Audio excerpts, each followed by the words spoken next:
Hello guys, hi, good morning. My name is Sayam Jain and today I am here in front of you to present a new chapter about stock market series that we are presenting. So yeah, let's get started.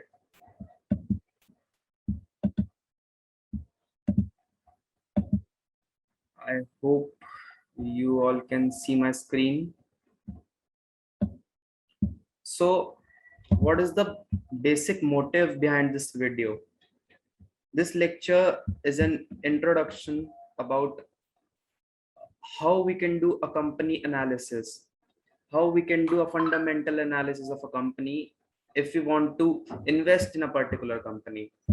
देखिए क्या होता है stock market में बहुत तरह की companies होती हैं।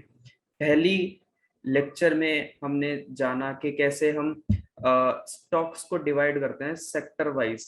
हम किसी भी सेक्टर को लेते हैं जिस सेक्टर में हमको पोटेंशियल नजर आता है, उसके बाद हम उस सेक्टर के स्टॉक्स को देखते हैं, उस सेक्टर का एनालिसिस करते हैं और उसके बाद हम कुछ कंपनीज को शॉर्टलिस्ट करते हैं। ये देखते हैं कि हाँ, इन कंपनीज के अंदर हम इन्वेस्ट कर सकते हैं। अब हम क्या करेंगे, अब हम उन कंपनीज का फर्दर डिटेल में रिसर्च करेंगे, डिटेल में फंडामेंटल एनालिसिस करेंगे और ये देखेंगे कि हम उन कंपनीज में इन्वेस्ट कर सकते हैं, क्या वो कंपनी फंडामेंटली स्ट्रांग है या नहीं है, और वो कंपनी फंडामेंटली स्ट्रांग है तो कितनी स्ट्रांग है। ऐसा कहा जाता है कि अगर एक कंपनी फंडामेंटली काफी स्ट्रांग है तो नो मैटर मार्केट कैसा भी हो, मार्केट पॉजिटिव हो, मार्केट का मूड सेंटिमेंट जो कुछ भी हो, वो कंपनी लॉन्ग रन में अच्छा परफॉर्म करेगी। और हमको ऐसी कंपनीज के अंदर इन्वेस्ट करना चाहिए जो कंपनीज लॉन्ग रन में अच्छा परफॉर्म करें। तो आइए शुरू करते हैं एक कंपनी का analysis. For example, the company we want to analyze is Tata Steel. Tata Steel Limited. The main basic funda about analysis is P&L and balance sheet analysis. P&L, as we all know, profit and loss statement. It is the heartbeat or soul of any company.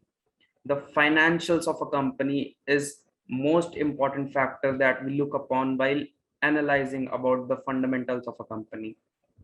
So talking about Tata Steel Limited, first we'll look at the profit and loss statement and balance sheet of the company. So हम यहाँ पर columns बना लेंगे। सबसे पहले हम यहाँ लिखेंगे sector. This company belongs to which sector? This company belongs to steel sector. Okay.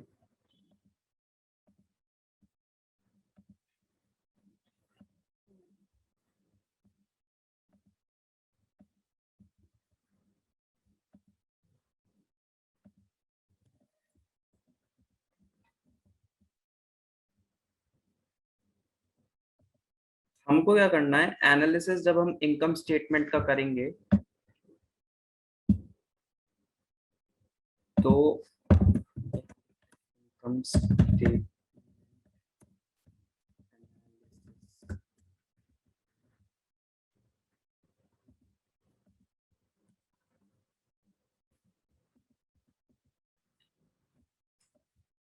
सबसे पहले हम ईयरली एनालिसिस करेंगे। ईयरली एनालिसिस मींस के for example the last year that was ended was financial year that was ended at 31st March 2021 और उससे पहले and हुआ था 31st मार्च 2020। तो हम इन दोनों ईयर्स का एनालिसिस करेंगे कि पूरा ईयरली मतलब पूरे एक साल में कंपनी की परफॉर्मेंस कैसी थी, 1st of April 2020 से लेकर 31st मार्च 2021 तक और 1st of April 2019 से 31st मार्च 2020 तक। ओके, तो हम उसको बोलते हैं yearly results that ends in March. Okay, March 2021 and March 2020. We'll compare both these figures. Okay. Then we'll leave two columns. Then we'll write half yearly.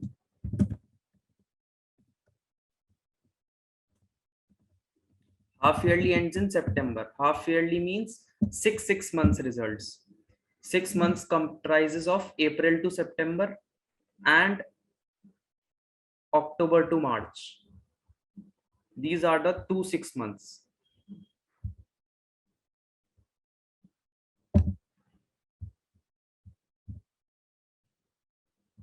Okay.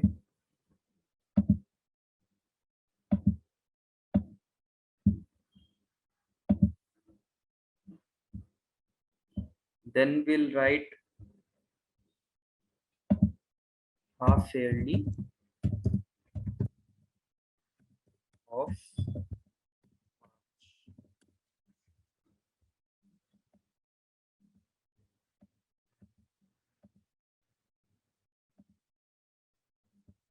2021, 2020.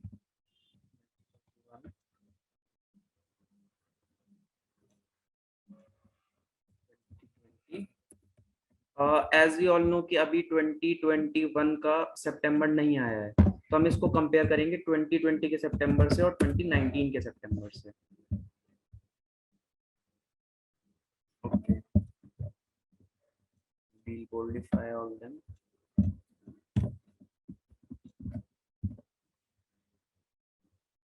अब हम आके पहले समझ लेते हैं कि इनकम स्टेटमेंट में चीजें क्या क्या होती हैं. सबसे पहले हम जानेंगे कि हम इनकम स्टेटमेंट फाइंड आउट कैसे करते हैं. सबसे पहले हम जाएंगे किसी भी वेबसाइट पे, मनी कंट्रोल की वेबसाइट पर जाने के बाद हम डालेंगे टाटा स्टील्स.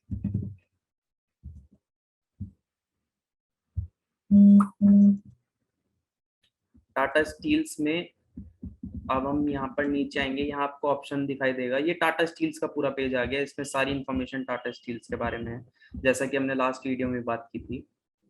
ये पूरा पेज टाटा स्टील्स के बारे में आ गया और यहाँ पर आप देख सकते हैं फाइनेंशियल्स लिखा होगा. Financials, when we click at financials तो ये सबसे नीचे ले जाएगा पेज में, जहाँ पर फाइनेंशियल्स की इंफॉर्मेशन होगी. यहाँ पर ग्राफ्स दे रखे हैं, बार ग्राफ्स, और यहाँ पर फाइनेंशियल्स के बारे में बता रखा है. क्या फाइनेंशियल्स हम देखना चाहते हैं? Balance sheet, PNL, quarterly, half yearly, 9 months results, yearly, cash flows, ratios. तो हमको देखना है पीएनएल ऑफ ईयरली रिजल्ट्स. सो हम ईयरली रिजल्ट्स पे क्लिक करेंगे. हमने ईयरली रिजल्ट्स पे क्लिक किया तो हम देखते हैं कि हमें क्या क्या दिखता है. हमें दिखता है नेट सेल्स. नेट सेल्स मतलब सिंपली सेल्स, जो भी कंपनी ने पूरे साल में सेल्स करी वो नेट सेल्स. और we can say that income from operations. Income from operations मतलब जो कंपनी का कोर वर्क है, वो काम करके कितना कंपनी ने अर्न किया.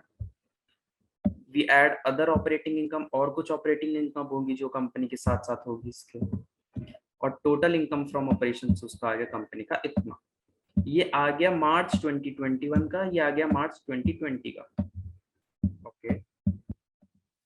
उसके बाद ये तो कंपनी की इनकम्स थी. अब ये देखते हैं कंपनी के एक्सपेंडिचर्स क्या क्या हुए. कंजम्पशन ऑफ रॉ मटेरियल, जो रॉ मटेरियल कंपनी ने खरीदा पूरे साल में. परचेज ऑफ ट्रेडेड गुड्स, जो परचेजेस हुई कंपनी की रॉ मटेरियल के अलावा.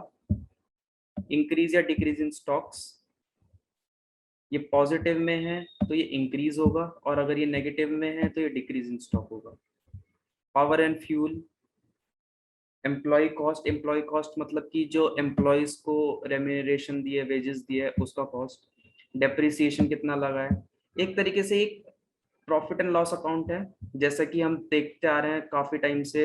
आपने बनाया भी होगा trading account, profit and loss account, फिर बैलेंस शीट. वो बनता था टी फॉर्मेट में. ये कंपनी का प्रॉफिट एंड लॉस अकाउंट है, तो ये वर्टिकल फॉर्मेट में बनता है. बस फर्क कितना है, बाकी सारी चीजें सेम है. इनकम्स एंड एक्सपेंडिचर्स इसमें लिखे जाते हैं. अदर एक्सपेंसेस इसमें आ गया, जो भी अदर एक्सपेंसेस हुए. अब इंपॉर्टेंट चीज ये है, profit and loss before interest exceptional items and tax, इसको हम बोलते हैं EBIT, earnings before interest and tax. ये इंपॉर्टेंट फिगर है EBIT। ओके, EBIT में सबसे पहले हम इंटरेस्ट डिडक्ट करते हैं। इंटरेस्ट माने कि जो भी लोन के बिहाफ पे हमने इंटरेस्ट पे किया, वो इंटरेस्ट पेमेंट। इसके बाद आ जाते हैं ये एक्सेप्शनल आइटम्स, इसके बारे में अलग कॉन्सेप्ट है, इसके बारे में बाद में समझेंगे। EBIT के बाद हम आते हैं प्रॉफिट बिफोर टैक्स, प्रॉफिट और लॉस बिफोर टैक्स, तो इसको हम बोलते हैं EBT। Okay, EBIT minus interest, then we get EBT। EBT के बाद हम टैक्स डिडक्ट करते हैं। टैक्स डिडक्ट करने के बाद जो अमाउंट आती है उसको बोलते हैं EAT, अर्निंग्स आफ्टर टैक्स। उसको हम ये भी बोल सकते हैं profit after tax, PAT, PAT. Okay, तो आप देखिए जो भी यहाँ पर प्रॉफिट आफ्टर टैक्स आया है, ये कंपनी का नेट प्रॉफिट कहलाता है, जिसको हम बोलते हैं नेट प्रॉफिट और लॉस फॉर द पीरियड ना। सारी इनकम जो भी है और जो सारे खर्चे हैं, उन सब खर्चों को माइनस करने के बाद जो भी इनकम बचेगी, वो उसको हम बोलेंगे net profit. Okay, so this is the basic concept of income statement, or we can say that profit and loss statement। हम कंपेयर करते हैं कंपनी को कंपनी से ही, इस कंपनी के पिछले परफॉर्मेंस से इस कंपनी के आज के परफॉर्मेंस को जज करेंगे, ताकि हमें पता लग जाए कंपनी पहले से अब बेटर हो रही है या पहले से अब और ज्यादा बेकार हो रही है। पहले तो कंपनी की सेल्स कम थी, पहले कंपनी की एक्सपेंसेस ज्यादा थे। आज की डेट में क्या है, आज की डेट में अगर सेल्स बढ़ रही है और एक्सपेंसेस घट रहे हैं, तो मतलब कंपनी अच्छा काम कर रही है। और अगर कंपनी की सेल्स और कम हो रही है पिछले साल के मुकाबले, तो मतलब कि कुछ ट्रबल है कंपनी के अंदर।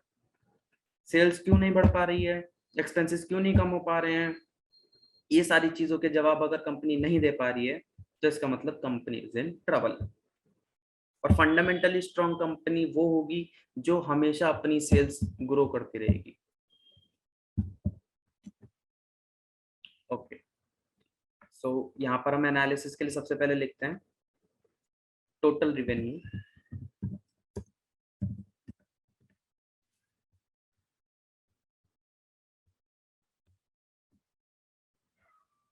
टोटल रिवेन्यू कितना है कंपनी का?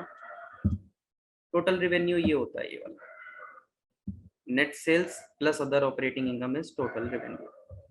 Total revenue for March 2021 is 64,869। 64,869। Okay. Total revenue for March 2020 is 6435.97।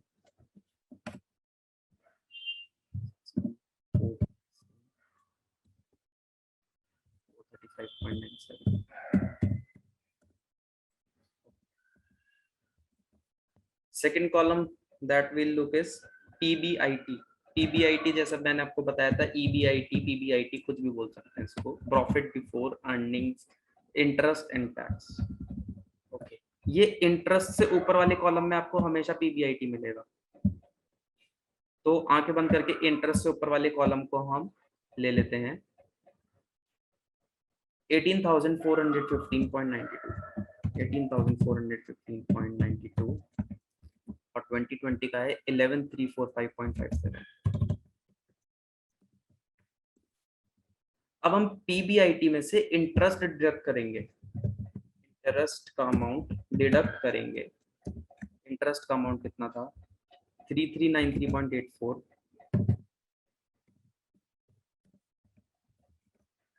और 11,345.57। तो हमारे पास आ जाएगा PBT, प्रॉफिट बिफोर टैक्स। तो हम फॉर्मूला लगाएंगे is equal to PBIT minus interest, और ये सेम फॉर्मूला यहाँ पे कॉपी कर देंगे। तो I think some problem,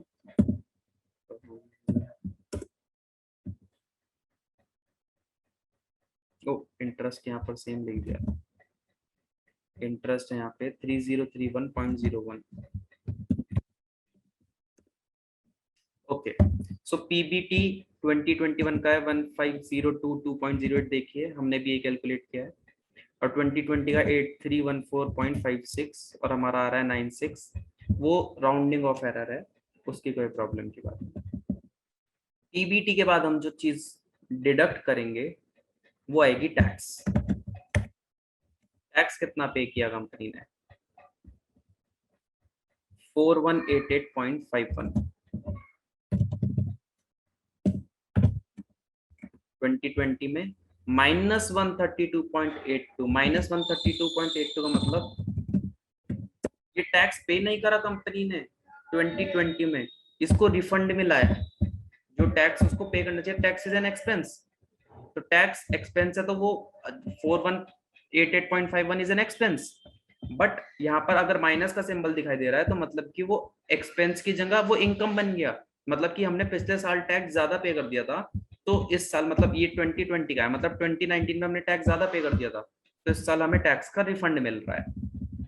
okay, तो हम कैलकुलेट करेंगे पीएटी। पीएटी का फॉर्मूला होता है PBT minus tax, same as in this case. तो हमारा पीएटी आया 2021 का 10833.57।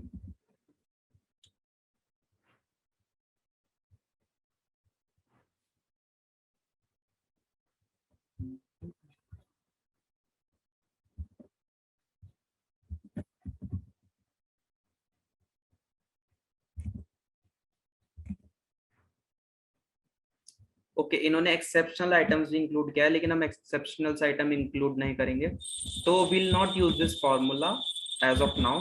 Will use directly the figures that they have given in net profit और लॉस, दैट इज 13606.62, 3606.62 and 6743.8, 6743.8। तो ये हमने एक तरीके से समरी बना ली है अपनी। ओके, कि कैसे हमने ईयरली जो हमको मेन यहाँ पर बहुत सारे पॉइंट्स दे रखे हैं, extraordinary items, ordinary items, these expenses, that expenses. हमने एक बहुत शॉर्ट में समरी निकाल ली है कि हमें पता लग गया है कि इन दोनों सालों का पीएनएल कैसा था, और हम इन दोनों सालों के पीएनएल को कंपेयर करने वाले हैं। ओके, कंपैरिजन में हम क्या करेंगे, हम कैलकुलेट करेंगे change.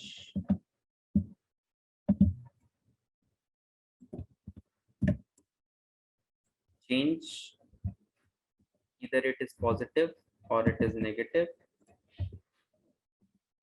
We use a semicolon sign and percentage change.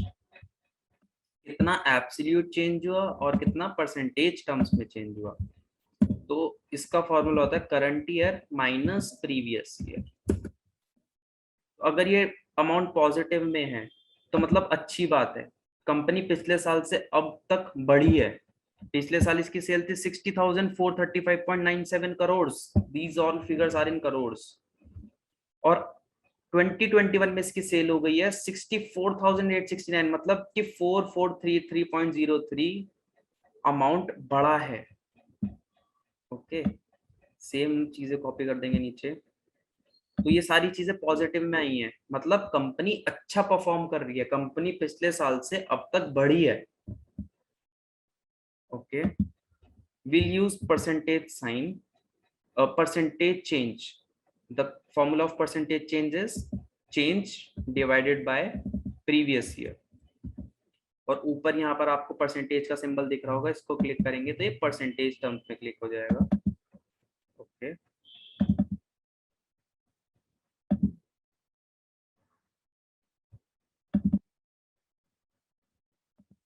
देखिए क्या चेंज दिखा रहा है कि पिछले साल से अब तक 7.34% बढ़ा है टोटल रेवेन्यू, पीबीआईटी 62.31% बढ़ा है, इंटरेस्ट 11.97% बढ़ा है, पीबीटी 80.66, टैक्स जो है वो कम हुआ है, कितना ज्यादा परसेंट कम हुआ है टैक्स। टैक्स पिछले साल तो हमने पे ही नहीं किया था, पिछले साल तो हमें रिफंड मिला था, और इस साल हमने इतना हैवी टैक्स पे किया है 4188 का, तो मतलब कि टैक्स की लायबिलिटी में हम थोड़ा लैग कर रहे हैं टैक्स की लायबिलिटी में। लेकिन कोई बात नहीं, टैक्स हमने कभी ज्यादा पे कर दिया, कभी कम पे कर दिया, वो आगे जाके नलीफाई हो जाएगा। पैट का इफेक्ट देखिए, प्रॉफिट आफ्टर टैक्स पिछले साल से अब तक का प्रॉफिट 100% से भी ज्यादा बढ़ा है, मतलब पिछले साल से भी अब तक का प्रॉफिट जो है वो डबल हुआ है। तो इसका मतलब कि इनॉर्मस सेल हुई है, इनॉर्मस सेल कंपनी की। देखो हमारा सेल सिर्फ 7.34% बढ़ी है, लेकिन हमारा जो पीएटी है वो कितना परसेंट बढ़ गया है। Okay, same we'll calculate with half yearly figures. ऊपर आप देख सकते हैं, ऊपर ये सिंबल है हाफ ईयरली रिजल्ट्स का, हम इसे क्लिक करेंगे।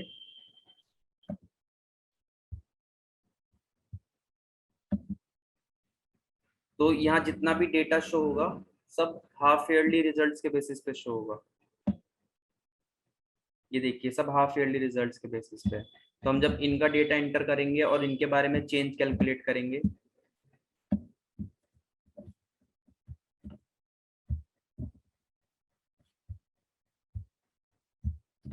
सेम हमको इनका भी कैलकुलेट करना है चेंज। ठीक है, ये दोनों कॉलम्स तो हमको खुद लिखने हैं, ये दोनों कॉलम्स हमको फॉर्मूला लगा के कैलकुलेट करने हैं। These two columns are easy. एक चीज हमको और निकालनी है इसके अंदर, that is interest coverage ratio.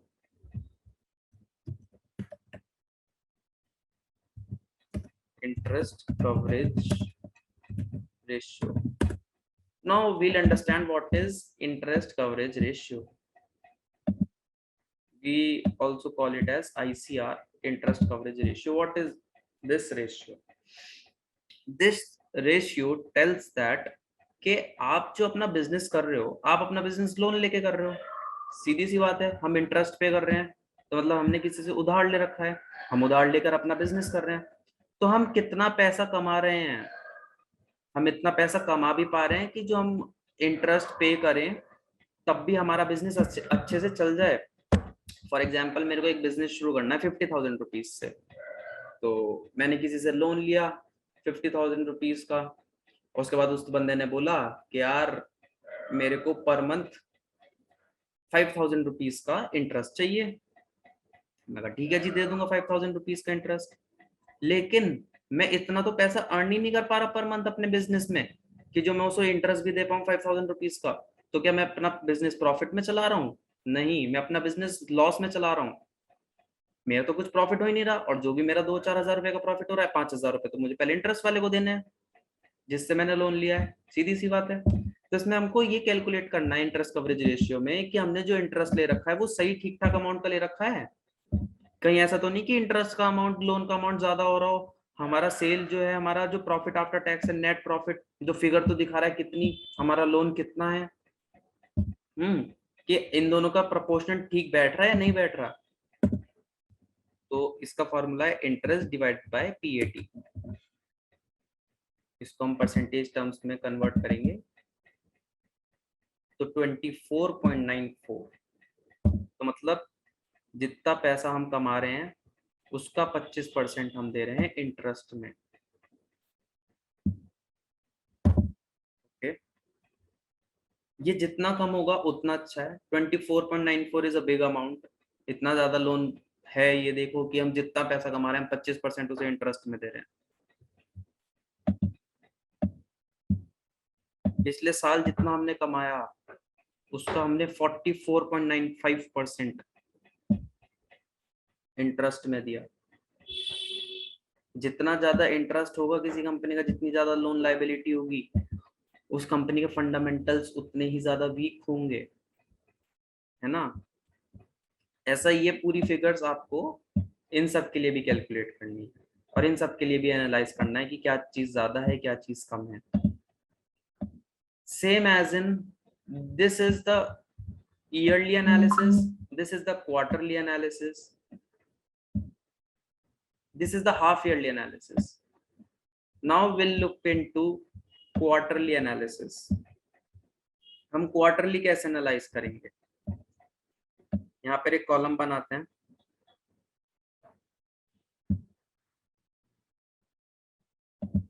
इस कॉलम का नाम रखते हैं क्वार्टरली एनालिसिस। सेम चीज, सेम सारी चीजें।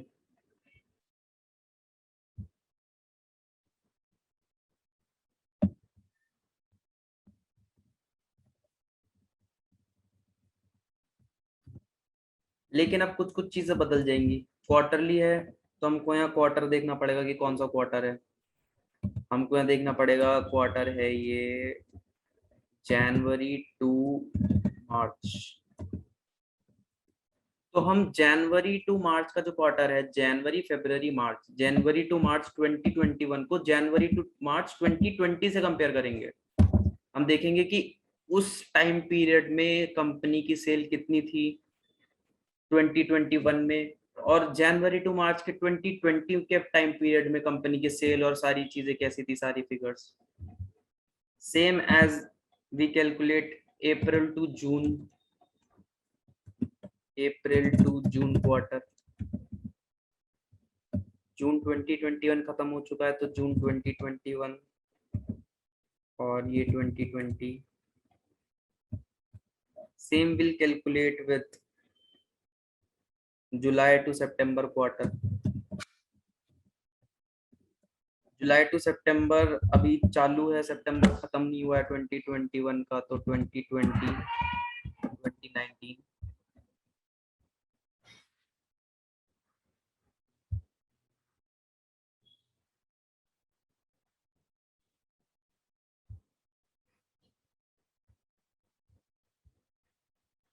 Okay,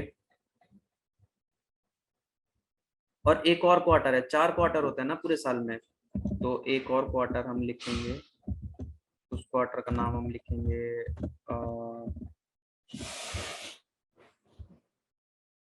July to September,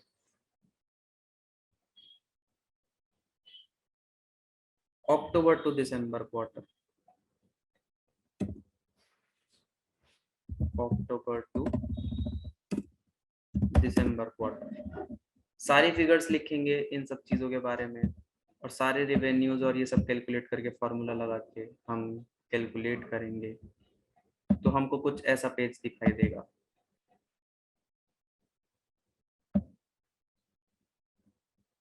colours वगैरह ये सब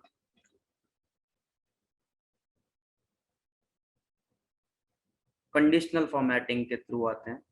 कंडीशनल फॉर्मेटिंग भी सीखते हैं कैसा होता है। ओके, ये सब देखिए कि ऐसे फिगर्स आपको निकल के आएंगे सामने।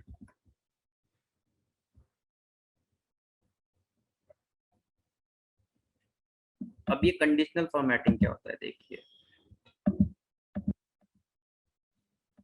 कंडीशनल फॉर्मेटिंग में हाईलाइट सेल रूल्स और चेंज पे आ जाते हैं डायरेक्ट।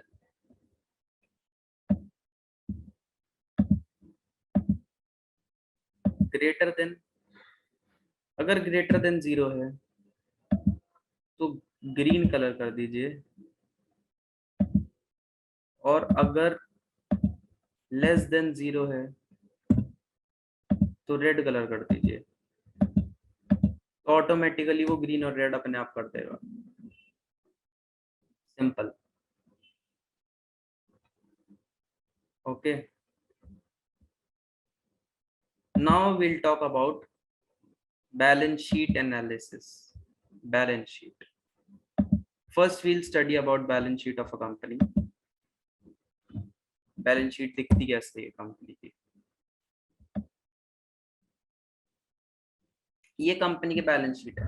बैलेंस शीट के अंदर क्या क्या चीजें होती हैं। Equity share capital, equity share capital means जो शेयर होल्डर्स, जो प्रमोटर्स, जो पूरा ओनर्स का पैसा कंपनी में लगा हुआ है, कंपनी ने कितना इन्वेस्ट कर रखा है, ओनर्स ने कितना इन्वेस्ट कर रखा है इस कंपनी के अंदर, वो फिगर है ये 1198.78 करोड़। ओके, जैसा हमको अब पता है बैलेंस शीट में एक लायबिलिटीज साइड होती है, एक एसेट साइड होती है, और दोनों साइड्स मैच होनी बहुत जरूरी है, और वो ऑटोमेटिकली मैच हो जाती हैं। तो ये वही चीज है, ये सिर्फ वर्टिकल फॉर्मेट में है कंपनी की balance sheet. Reserves and surplus contains all the reserves, free reserves and profit of the company, profit और loss, that's why it is called reserves and surplus. Surplus means profit.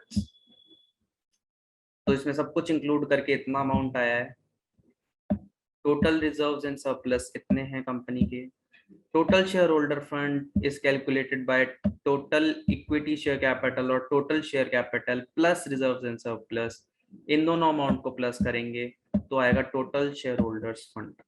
Total share holders के हाथ में कितना पैसा है, कि equity share capital तो share holders की है ही, और जो प्रॉफिट है वो भी तो सारा शेयर होल्डर्स का ही है। तो टोटल इस कंपनी में शेयर होल्डर्स के पास इतना पैसा है हाथ में। ओके, ये लायबिलिटीज साइड है। अभी हम लायबिलिटीज साइड की बात करेंगे। Total long term borrowings, long term borrowings, long term loans कितने हैं कंपनी के ऊपर? इतने 27,313.8। Other long term liabilities, long term provisions, short term borrowings is nil. Company की शॉर्ट टर्म बोरिंग्स, जैसे शॉर्ट टर्म बोरिंग्स होता है ना कि अब थोड़ा सा उधार दे दिया, 6 महीने के अंदर मिल जाएगा उधार वापस, 1 साल के अंदर हमने उधार दे रखा है लोगों को 1 साल के लिए, नहीं दे नहीं रखा, ले रखा है लोगों से उधार, क्योंकि हमें उनका पैसा वापस करना है। तो लायबिलिटी वही जो हमने लोगों से उधार ले रखा है, हमने लोगों से उधार ही नहीं ले रखा शॉर्ट टर्म के लिए, लॉन्ग टर्म के लिए तो हमने ले रखा है उधार। ट्रेड पेबल्स, कुछ हमको छोटा मोटा ऐसा पेमेंट करनी हो, जैसे कि हम क्रेडिट पे सामान लिया है तो उसे बोलते हैं trade payables. Other current liabilities, short term provisions. Total current liabilities इतनी हो गई और टोटल कैपिटल एंड लायबिलिटीज हमारी इतनी हो गई। अब बात करते हैं एसेट्स के बारे में। कंपनी के पास क्या एसेट्स हैं, क्या चीजें हैं जो कंपनी को अभी तक इतना ज्यादा हेल्प कर रही हैं ग्रो करने में, क्या कंपनी की स्ट्रेंथ्स हैं? Liabilities are the weakness of the company. Tangible assets में क्या आता है? Land, building, machinery, furniture, these are all the tangible assets of the company. Intangible assets like goodwill, copyrights, patents of the company. Capital work in progress, तो work in progress मतलब जो, जैसे steel plant है तो जो steel अभी work in progress है वो एसेट्स में आएगा वो, तो इतना वर्क इन प्रोग्रेस है।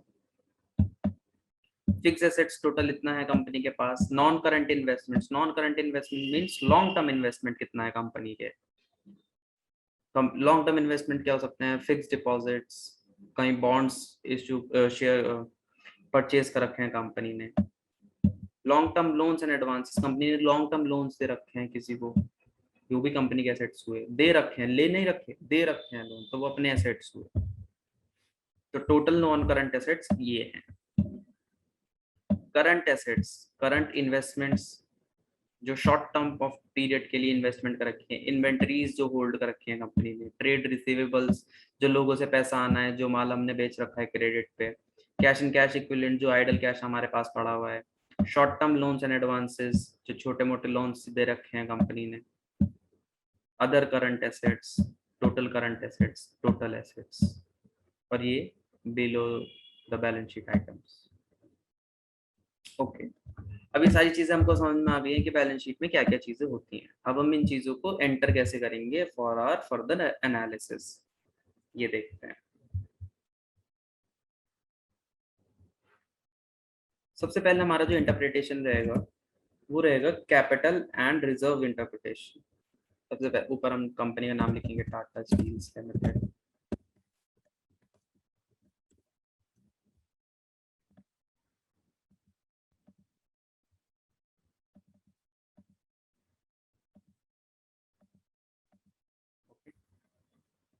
सेक्टर लिख देंगे कंपनी का, steel sector.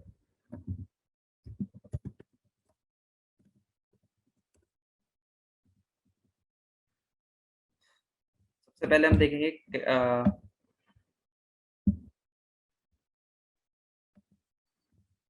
Capital and reserve.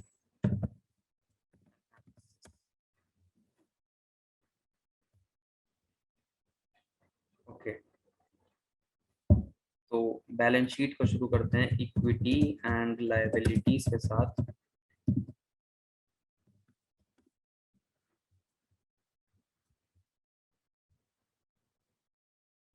Liabilities में क्या आता है? Share holders fund, equity share capital. Equity share capital लिखते हैं सबसे पहले, इक्विटी शेयर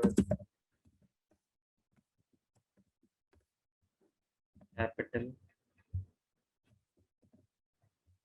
कॉलम्स बनाएंगे हम, मार्च 2021 और इसको कंपेयर करेंगे 5 ईयर अगो कि कंपनी का 5 साल पहले क्या पोजीशन था और कंपनी का अब क्या पोजीशन है। तो हम इसे कंपेयर करेंगे मार्च 2016 से। ओके उसके बाद हम जैसे हमने पीएनएल में चेंज निकाला ऐसे इसमें चेंज निकालेंगे कि कितना चेंज हुआ कंपनी में 2016 से लेकर अब तक। ओके चेंज हम निकाल देंगे परसेंटेज टर्म्स में एक साथ ही, कोई प्रॉब्लम की बात नहीं है। इक्विटी शेयर कैपिटल और अपना reserve and surplus,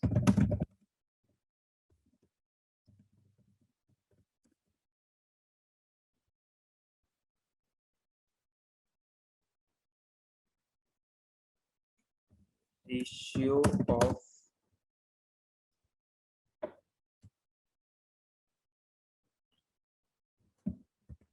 capital reserves. Okay equity and liabilities is the main heading. Equity share capital 2021 में कितनी है कंपनी की? 1198.78 1198.78। ओके रिजर्व एंड सरप्लस कितनी है कंपनी की? 89 टू 89.55 89 टू 89.55। ओके रेशियो कैसे कैलकुलेट करेंगे? Equity share capital divided by reserve and surplus. Equity share capital divide by reserve and surplus, this is the ratio of capital and reserve. इसको percentage terms में कर लेंगे तो 1.34, मतलब कि जितना प्रॉफिट कंपनी कमा रही है, जितने रिजर्व है कंपनी के पास और जितना इक्विटी कैपिटल लगा हुआ है, तो इक्विटी कैपिटल 1.34% के बराबर है टोटल रिजर्व एंड सरप्लस के अकॉर्डिंग अगर देखा जाए तो। मार्च 16 का देखते हैं कि कितना है।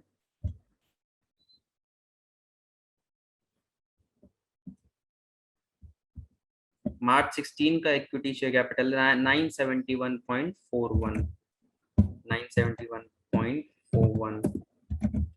रिजर्व एंड सरप्लस कितना है? 69,505.31।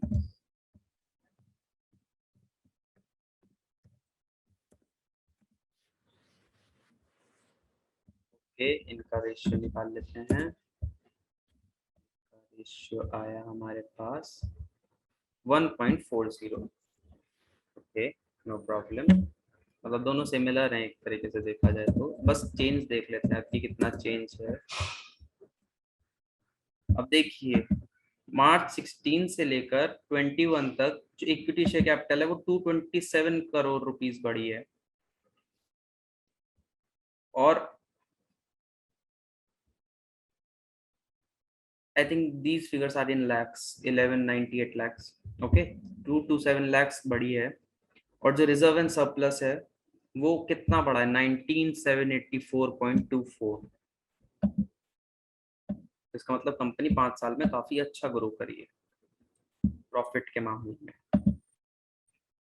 ओके ऐसे हम कैलकुलेट करेंगे फिर मार्च 2020 का।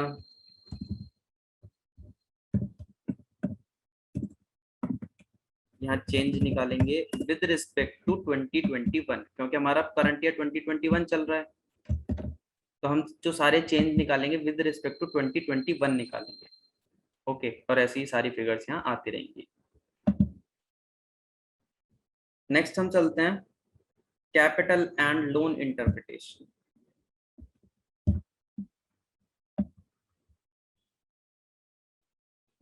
नेक्स्ट जो हमारा कॉलम बनेगा कैपिटल एंड लोन इंटरप्रिटेशन।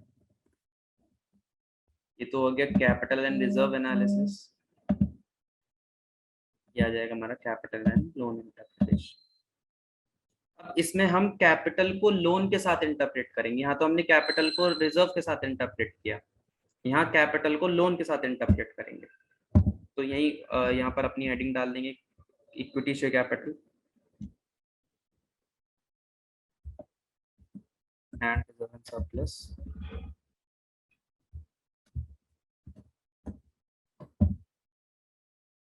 यहाँ जाएगा अपना total shoulders fund Shareholders fund means equity share capital plus reserves and surplus. It is called as shareholder fund. इन दोनों को प्लस कर देंगे तो shareholder fund आ जाएगा. Next we have long term loans. जैसे कि हमने बैलेंस शीट में देखा था, एक non current liabilities long term loans और करंट लायबिलिटीज.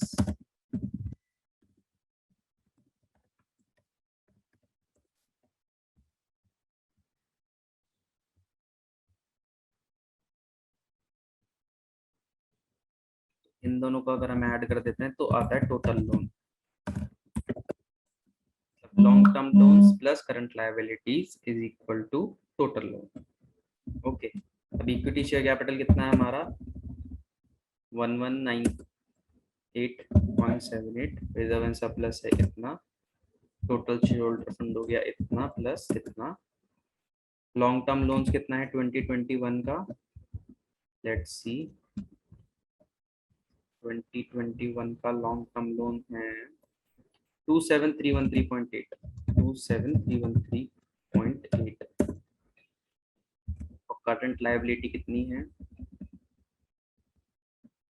29313.32. ये वाला जो फिगर है total current liabilities 29313.32. Total loan हो गया इन दोनों को ऐड करने के बाद. ओके, इसका इंटरप्रिटेशन अभी देखते हैं क्या होगा इसके बाद. Ratio of capital and total loan. एक तो इंटरप्रिटेशन हमें इसका करना है. Ratio of equity share capital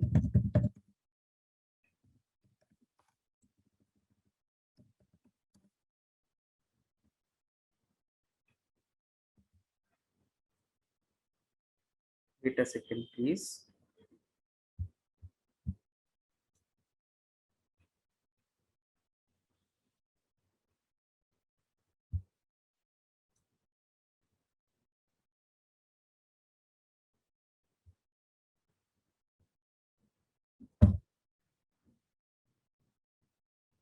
Yeah, ratio of equity share capital and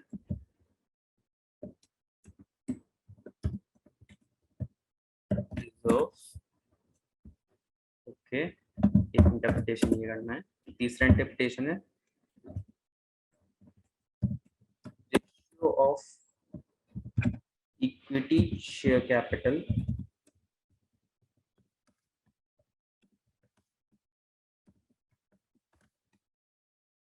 and total loan.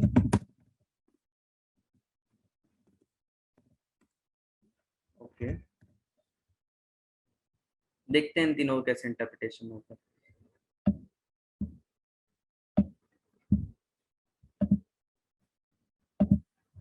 Ratio of capital and total loan. तो कैपिटल अपनी है share holders fund. Ratio of share holders fund and total loan. Total loan कितना है हमारा इतना. Okay, ratio of capital and total loan. Okay, ratio of equity share capital and reserves. Equity share capital कितना है अपना इतना. Reserves कितना है अपना इतना. यही जो हमने ऊपर कैलकुलेट किया था. Okay, ratio of equity share capital and total loan. Equity share capital and total loan. Okay, अब इन तीनों को हम परसेंटेज टर्म्स में कन्वर्ट कर देंगे और इन तीनों का कैलकुलेट कर देंगे. ये हमारी फिगर्स आई हैं जो हमने कैलकुलेट करी है और ये फिगर्स जो एब्सोल्यूट फिगर्स हमको प्रोवाइडेड थी. ओके, सेम हम करेंगे मार्च 2016 की फिगर्स कैलकुलेट और उसके बाद फिर हम चेंज का फॉर्मूला लगा के चेंज कैलकुलेट कर लेंगे. फिलहाल let's move forward to calculate about secured loan and fixed assets interpretation. secured loan, fixed assets.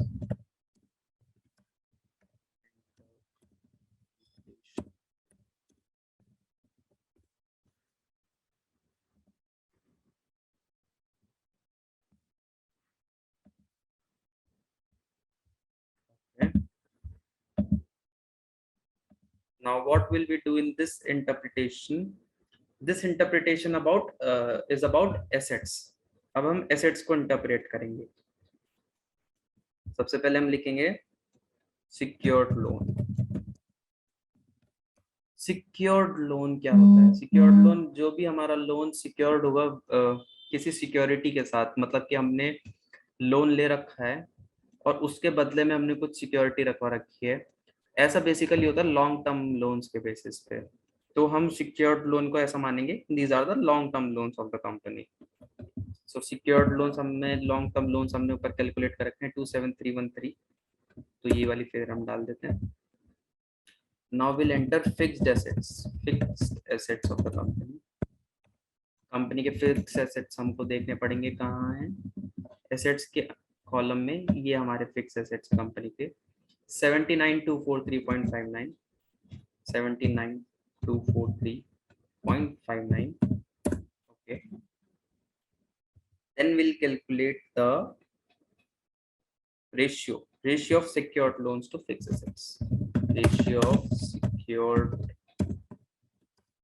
loan to fixed assets. Okay.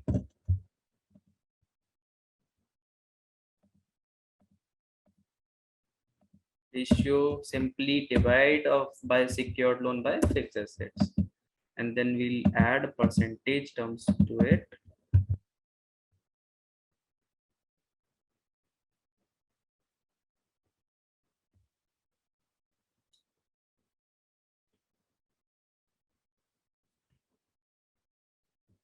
Fixed assets की 79,243. I think I have entered the wrong one, sorry. 79,243.59. 29 I wrote 79. This is the ratio. Now we'll calculate the current ratio. As we all know about current ratio, what is current ratio? Current assets upon current liabilities, the current ratio. So current assets हमने ऊपर calculate करे, current assets नहीं करे. current liabilities हमने ऊपर calculate करी थी. current liabilities को कॉलम में हमने ये लिख दिया है. current assets हमको यहाँ से ढूंढने पड़ेंगे.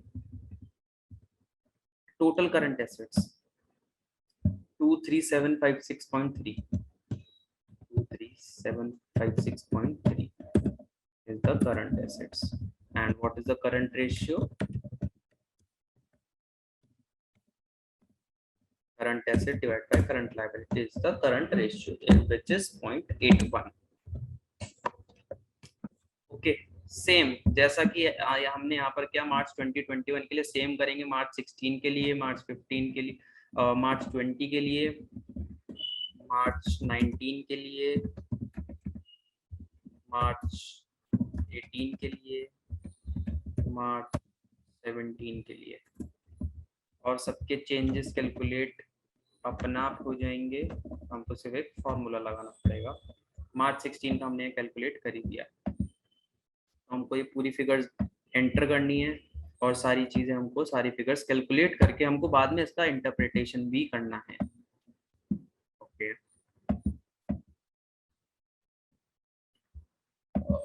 ये जब हम इसको पूरा बना लेंगे तो ये ऐसा दिखेगा कुछ हमको balance sheet. This is the balance sheet analysis, as you all can see.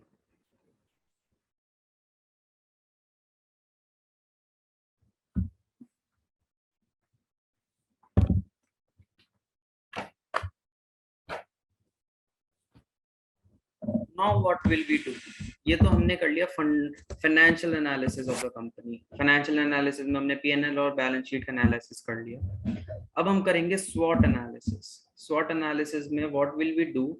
Will find and fetch the data. जो नेट पे बहुत सारा डेटा हमको अवेलेबल है, वो हम डेटा फेच करेंगे और हम सर्च करेंगे कंपनी की पोजीशंस के बारे में और कंपनी के आने वाले ग्रोथ एस्पेक्ट्स के बारे में और कंपनी के फैक्ट्स एंड फिगर्स के बारे में।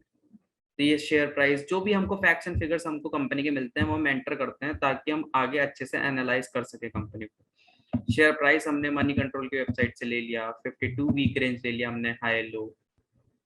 Okay, SWOT analysis of the company, how it is done. It is easily available in the money control website or any other website on the internet that you will search. You can simply enter as Tata Steel Limited SWOT analysis. So we can see various data: marketing 91, MBA school, money control, SWOT analysis, slide share. But I recommend Trendy Line. Trendy Line. Trendy Line. Trendy Line is a website. So, Trendy Line, LY. Trend Line. Trend Line. Sorry, my bad. Trend Line. So from here, we can see the SWOT analysis of the company. We can study about the company.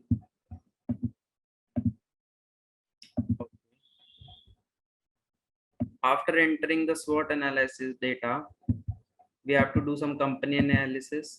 These all facts and figures are available in the annual report of the company. So let's see how to study the annual report of the company. For example, I have write Tata Steel's 2021 annual report. So here is the integrated annual report of Tata Steel. So integrated report of 2020-2021. It is a 233 pages report. So in this report, we have to fetch data of our use. We have to look at the index. We have to look in this index about what is the strategy of the company that company is planning. What are the traits of the company? What are the facts and figures? What is the production capacity of the company?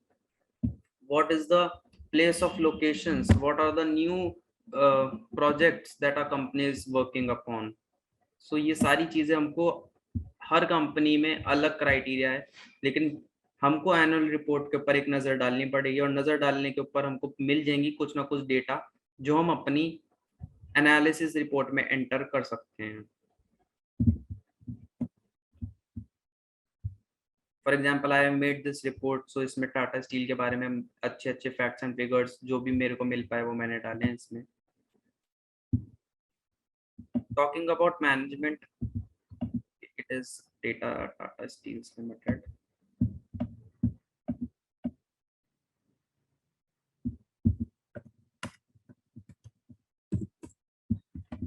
Management plays an important factor in any company, so we have to find the data about management also. So we write Google management of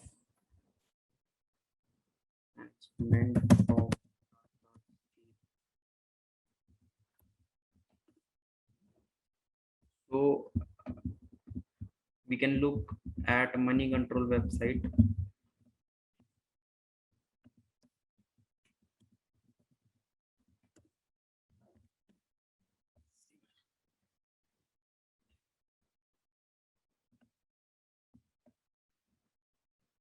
See the management of Tata Steel. This is Tata Steel BSL. We are looking about Tata Steel. So yeah, this is the board of directors and management of Tata Steel. See, then we have to enter the data about locations. What are locations where all the companies are present, the manufacturing units are present. So here we can see Yeah, this column, locations. So when we click on this column, we can see that all the locations where the factories and plants of the company are located. So I wrote about all this. Then competitors of the company, we have to find about few of the competitors of the company and get the data. This is available easily on money control website. So when you will go to money control website and you see these quick links, you can see peer competition. See, these are all the competitors of Tata Steel, JSW Steel, Hindalco, SAIL, and DMC Jindal Steel. These are all the competitors of Tata Steel. So this is some extra information that I have entered here. If you find any extra information, if you find that, for example, dividend summary, bonus report, more extra insights of the company, anything you find relevant about a company, you should enter it in your report, so that the report looks more meaningful. हम एक छोटी सी report में जितनी ज्यादा से ज्यादा बातें बता पाएं और जितना अच्छे से बुलेट पॉइंट्स में उस पॉइंट को एक्सप्लेन कर पाएं। देखिए ये ज्यादा कुछ नहीं लिख रखा मैंने, सिर्फ बुलेट पॉइंट्स में एक्सप्लेन कर रखे हैं कुछ कुछ चीजें। उससे ये क्या कंपनी एनालिसिस के लिए इजी हो जाता है। So thank you so much, that's all from my side, take care, will meet you next time.